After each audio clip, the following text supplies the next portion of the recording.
Bueno, uno de los personajes, o el personaje político del momento, es sin duda Javier Milei, el político que más volumen de votos logró en las últimas elecciones. Fue votado básicamente o mayormente por jóvenes de todos los estratos sociales y de todas las edades, pero gente joven en general. Él, a diferencia por ahí de otros partidos que se estaban peleando entre ellos por ganar la interna, no tenía con quién pelear una interna, con lo cual se dedicó a hablar de las cosas que haría si fuera elegido presidente. Y entre ellas habló del CONICET, ¿no? Una de las cosas que más hizo más ruido, o uno de los temas que más polvareda levantó, sobre todo en los científicos, porque él dijo que en el CONICET trabaja muchísima gente, que trabajan como 35.000 personas, muchísimo más que en la NASA, y no dijo que lo cerraría, sino que dijo que lo privatizaría. ¿Es posible hacerlo? ¿No es posible? ¿Cuánta gente trabaja en el organismo? Estamos en contacto con Sandra Pita, investigadora científica del CONICET, doctora en biotecnología vegetal, recordada por muchos seguramente por ese contrapunto que tuvo en su momento con el presidente Alberto Fernández en un discurso del presidente a los científicos, donde Alberto Fernández le dijo como que la iba a cuidar, pero todos entendimos como que la estaba señalando de alguna manera porque dijo su nombre y demás. Doctora Sandra Pita, bienvenida, buenas tardes, ¿cómo estás? ¿Qué tal? Buenas tardes, ¿cómo están? Muy bien, gracias por atendernos. No, gracias a ustedes. ¿Qué es el CONICET exactamente, como para poner a la gente en tema bien? ¿A qué se dedica? ¿Cómo funciona? ¿Depende del Ministerio de Ciencia y Tecnología? ¿No depende?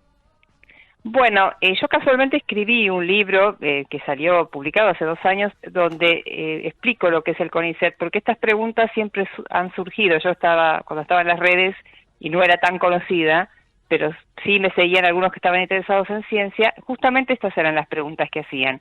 Entonces el libro lo escribí para explicar esto. El CONICET es el lugar donde se concentra la mayor parte de la investigación científica en Argentina, en todas las disciplinas, ¿no?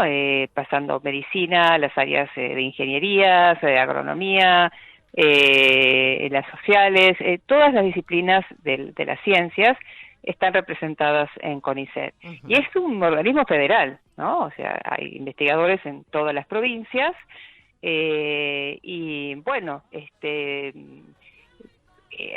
digamos que todo su funcionamiento, yo lo expliqué en ese libro, es largo, es interesante para que la gente entienda cómo funciona, porque creo que en definitiva lo que no se entiende muchas veces es cómo funciona el sistema, ¿no? Y si uno no entiende cómo funciona el sistema... Pero contanos, Sandra, contanos cómo funciona. ¿Cómo funciona? ¿Cuántos recursos tiene? ¿Cómo se distribuyen? Porque entiendo que hay investigadores, hay becarios, ¿cómo es? Uh-huh. Claro, bueno, está constituido fundamentalmente en planta permanente por investigadores de 5 categorías, que van de asistentes a investigadores superiores, ¿no? Hay muy pocos que llegan a la categoría de superiores. Los salarios, por ejemplo, están achatados, es decir, el salario de entre un investigador asistente que recién se inicia y uno que termina, no hay grandes diferencias, ¿no?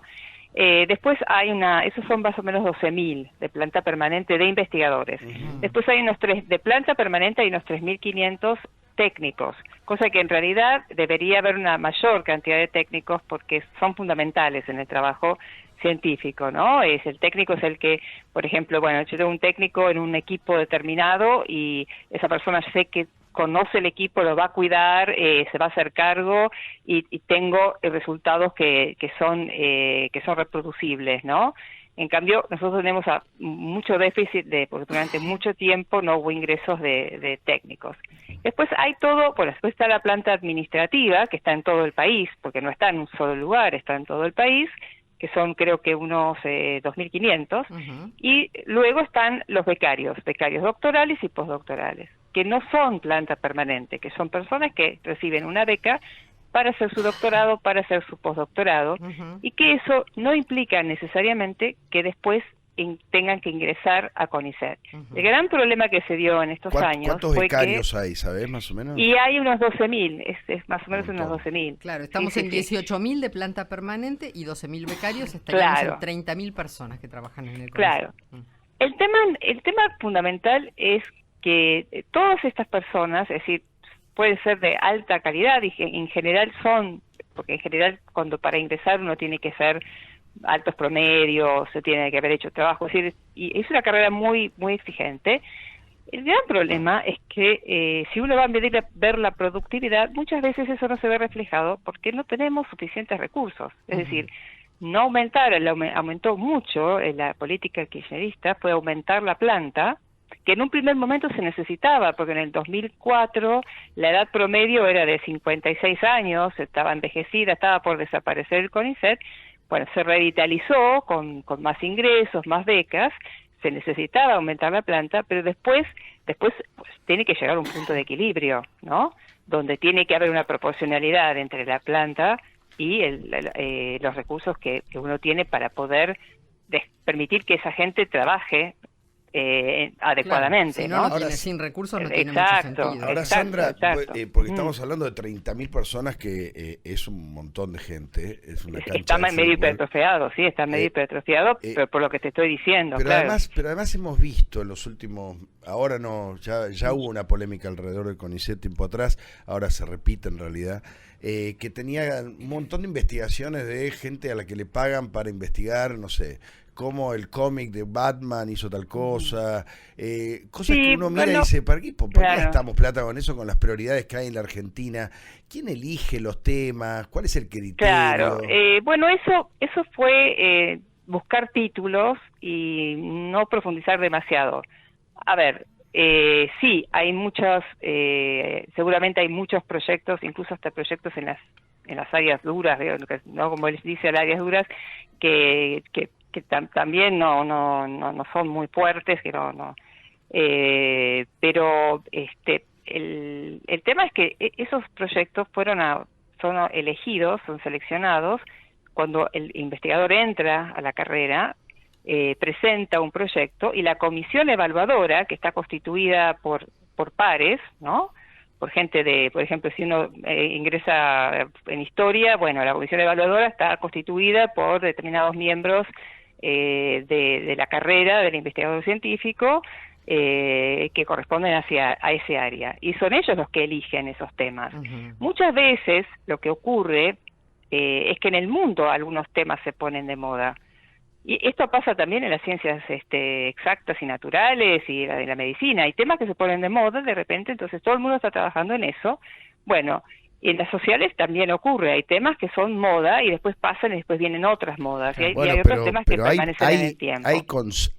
A ver, está la idea de que no está para gastar en determinadas cosas, que hay que ser austero. Bueno, ahí está el problema. Sabemos, claro. Por ejemplo, creo que todos sabemos que el CONICET investiga la lucha contra el cáncer.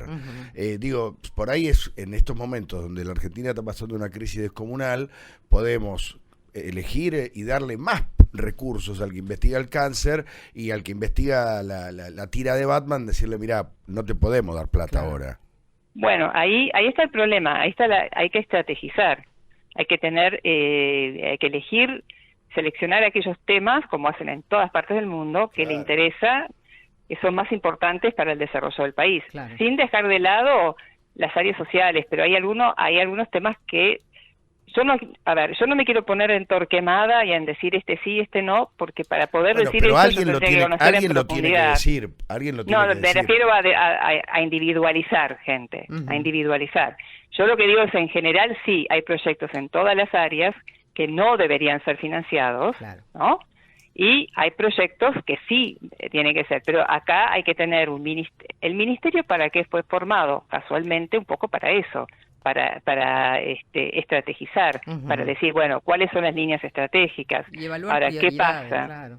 Claro, ¿qué pasó? Siempre, esto es algo que por ahí mucha gente desconoce, siempre hubo como un enfrentamiento entre el ministerio y el CONICET, porque el CONICET dice, sí, yo dependo del ministerio, pero siempre fui autónomo, entonces, ¿para qué viene el ministerio a decirme lo que yo tengo que hacer? Siempre hubo eso, a pesar, aunque salieron los científicos a decir que no, que el ministerio, que lo degradaron a la secretaría, pero yo siempre todos supimos que había una disputa ahí de poder, porque el CONICET, bueno, tiene sus criterios y el ministerio quería, yo creo que con bastante criterio, decir, no, miren, vayamos por esta Sandra, senda, ¿no? ¿Podría el CONICET ser privatizado? ¿Cómo funcionaría un instituto así? Es imposible, a ver, yo cómo me imagino, ¿qué significa privatizar? Que un privado tome todo, Sí. es imposible, porque Ajá. son miles de disciplinas, ese no es un paquete como Aerolíneas Argentinas, por ejemplo, que sí se puede privatizar porque tiene un objetivo específico, es aerocomercial, etcétera. Entonces, ¿qué quiere decir él con privatizar? Bueno, quizá lo que quiere decir es que haya más impronta privada, que Que todo haya lo que se aportes hace en privados, claro. CONICET, a ver, Bueno, si es Macri de eso, hecho había propuesto algo similar. en realidad ya viene de hace muchos años tratando de cambiar esa mentalidad. Yo cuando ingresé al sistema académico que venía de la industria, fue una de las cosas que me choqueó, fue la poca relación que había entre ese mundo académico y el mundo productivo. Claro. Eso fue modificándose, ¿eh? Se fue cambiando lentamente la mentalidad. De hecho, hay muchos investigadores actualmente que tienen startups, que tienen emprendimientos, que inclusive están dejando el CONICET, porque el CONICET te ahoga cuando tenés un emprendimiento, ¿no? Muchas veces. Entonces, el que el CONICET mejore, apoye, promueva, que haya gente dentro del sistema que tenga emprendimientos, que inclusive hasta pueda irse del CONICET o quedarse en el CONICET y que ese emprendimiento, parte de los recursos vuelvan en regalías, en un sinfín de recursos de vuelta al CONICET, eso sería como funciona en gran parte del mundo. Ahora, si nosotros nos quedamos mirando que solamente al Estado que nos financie, ya vamos al fracaso, porque como te dije, la planta es gigantesca en este momento, es muy grande, y casi todo lo que el porcentaje del PBI que se destina al CONICET se destina a salarios nada más.